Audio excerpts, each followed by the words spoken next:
Wakulima wengi wa bustani ya nyanya hulima bustani ya nyanya bila kuzingatia mambo haya muhimu. Kwa siku ya leo tutaweza kuangalia mambo haya muhimu ambayo inabidi uweze kuzingatia kabla haujaanza kulima kilimo cha nyanya. Na kama utazingatia vizuri mambo haya muhimu, ina maana itapelekea wewe moja kwa moja kuweza kupata mavuno yaliyokuwa ni mazuri. Na miongoni mwa mambo hayo ni kuhusiana na uandalizi wa eneo la kulimia nyanya zako. Kwa hiyo kuna eneo muhimu sana au udongo muhimu ambao inabidi uweze kuzingatia kabla ya kuanzisha shamba la nyanya. Na udongo huo unatakiwa uwe udongo ambao hautunzi maji mengi, na pia uwe ni udongo ambao si wa kunata, na pia uwe ni udongo ambao hauna asidi kubwa, yani maana yake kwamba ina uwezo ukaliwa na mbolea vizuri. Hilo ndio jambo la msingi sana kuweza kuzingatia. Na kitu kingine inabidi uweze kuzingatia soko, kwamba utavuna katika kipindi gani cha soko, ili kusudi usije ukawa unalima nyanya na mwisho wa siku ukaja kupata hasara na isiweze kukupa faida iliyokuwa ni nzuri.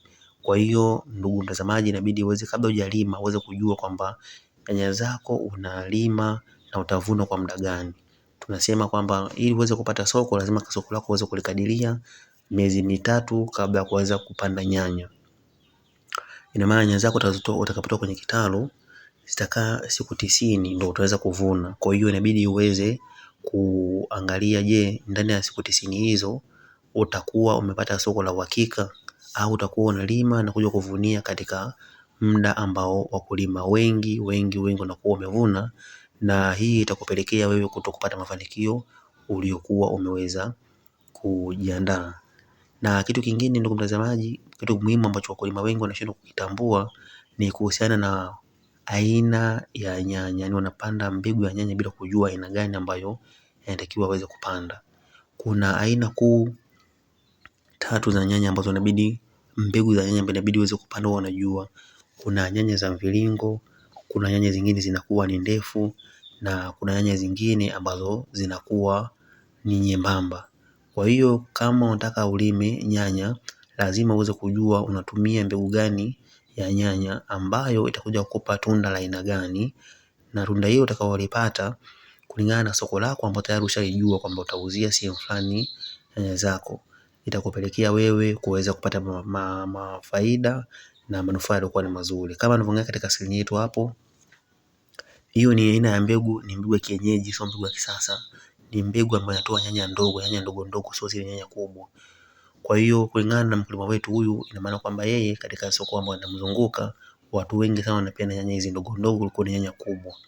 Kwa hiyo ndio maana yeye ameamua kupanda na anapata mavuno na anapata faida kubwa kupitia shamba lake hilo ambalo analolima. Na kwenye uchaguzi wa mbegu pia inabidi uweze kujua aina kuu ya mbegu, maana kuna mbegu ya asili na mbegu ya kisasa. Ina maana kuna mbegu ambayo inabidi ukanunue dukani.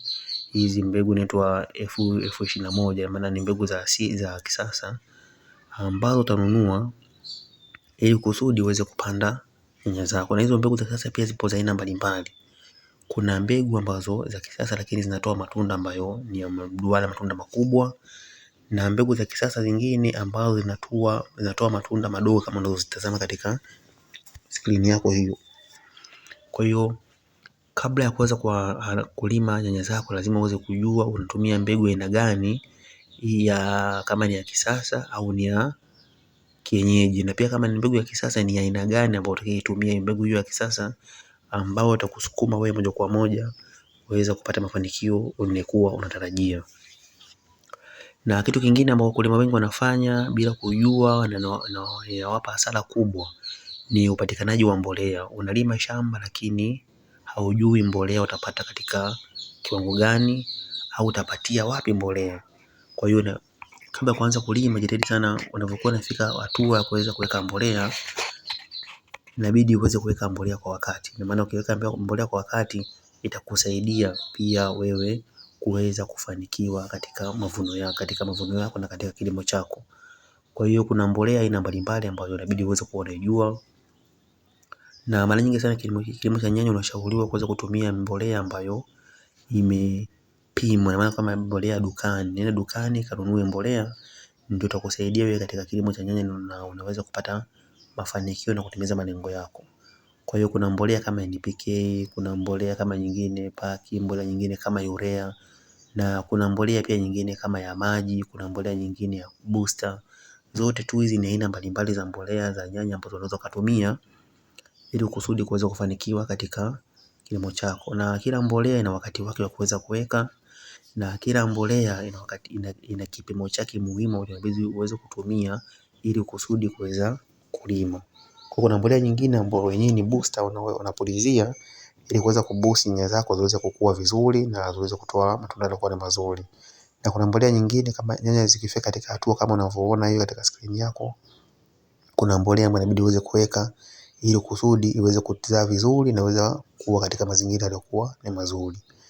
Na kitu kingine ambacho wakulima wengi wanalima lakini hawajui, inabidi uweze kutambua kuanzia leo, ni kuhusiana na swala zima la wadudu. Ina maana kuna nyanya sana wanasumbuliwa na wadudu aina ya kantangazi, wanasumbuliwa na fangasi aina ya unyaufu au ukungu. Kwa hiyo haya ndio magonjwa makubwa ambayo yanaathiri nyanya. Kwa hiyo ukilima nyanya bila kujua magonjwa haya, kiukweli utakuwa umefanya kazi bure na hautapata matumaini, na mwisho wa siku utaona kama wewe kilimo hiki kwako kinakupa changamoto. Lakini ukiweza kulima kwa unajua, kwanza inabidi ujue magonjwa ya nyanya, ambayo nyanya mara nyingi sana zinaathiriwa na magonjwa gani. Ukishajua ile magonjwa kama kantangazi, ni wadudu wadogo ambao wanapenya kwenye nyanya, kwenye maua ya nyanya, na baada ya pale yale mayai yakishakuja kupasuka, wadudu wale kwa kwenye maua pale wanataga mayai. Wanapokuwa wanataga pale mayai, baadaye wao wanakuwa wanaondoka. Kwa hiyo ile huwa inapokuja kujifunika kutengeneza nyanya, tayari nyanya hiyo inakuwa ndani yake kuna yai la ule mdudu kama nzi. Baada ya kumaliza pale, ina maana nyanya yako itakuwa katika hatua ya siku 90, tayari hatua katika hatua ya kuvuna.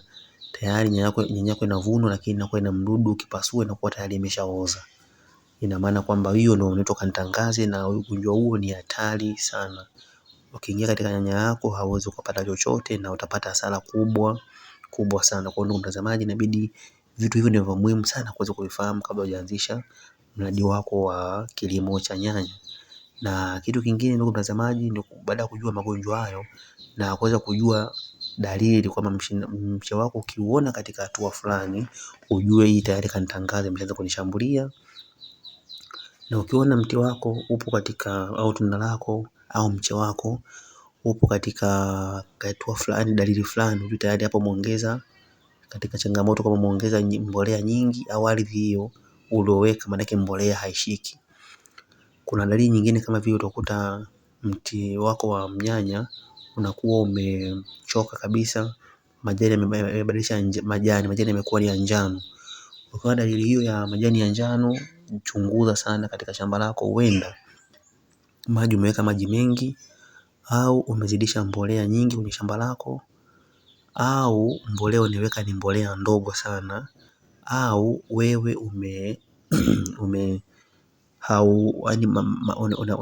unamwagilizia maji ambayo hayatoshi. Kwa vitu vya muhimu sana hivyo, kama ukiona nyanya zako zimekuwa za njano, ujue umefanya makosa haya makubwa.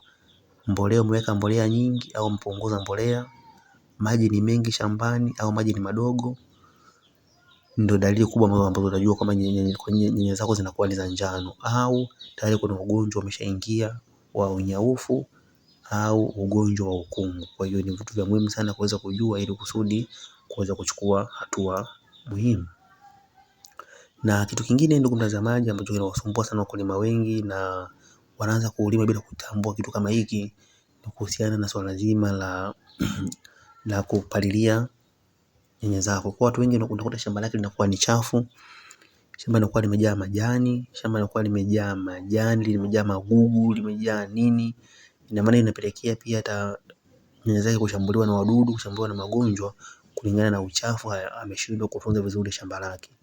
Kwa hiyo inabidi uweze kutunza vizuri shamba lako ili kusudi kuweza kutimiza mavuno mazuri, kwani nyanya zinalipa vizuri na watu wengi sana wanafanikiwa katika kilimo cha nyanya. Kwa hiyo ndugu mtazamaji, faida kubwa ambayo utaipata kuhusiana na swala zima la utunzaji vizuri wa nyanya ni mavuno makubwa na kupata pesa zilizokuwa ni nyingi. utavuna zaidi ya mara 4 na utapata pesa iliyokuwa nyingi, itakusaidia wewe katika maisha yako na kuweza kutajirika. Kikubwa niweze kukutakia heri ya ufuatiliaji wa video hii na kuomba uweze kusubscribe, comment nyanya niweze kutumia kitabu cha mafunzo.